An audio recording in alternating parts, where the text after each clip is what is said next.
Kaip išvengti, kad mano velenas nesusilankstytų?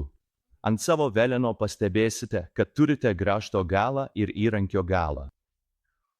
Kai grąžto gale tarp grąžto ir veleno adapterio bei įvorės guolio yra daugiau atviro veleno, būtent čia dažniausiai ir susilanksto velenas.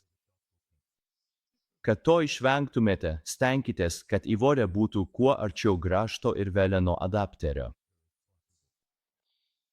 Mes pridedame spyruoklę, kurią mėgstame įdėti čia, ir veleno fiksatorių, kurį dedame kitoje pusėje. Tai neleidžia įvoriai judėti aukštyn ir žemyn ant veleno ir padeda išvengti susilankstymo. Be to, jei įsitikinsite, kad sukimo momento ribotuvas yra tinkamai įjungtas, kad jis suveiktų prieš užlankstant veleną, ir stebėsite, kiek sukimo momento perduodate pačiam velenui, tai padės išvengti veleno susilankstymo. Ačiū už klausimą.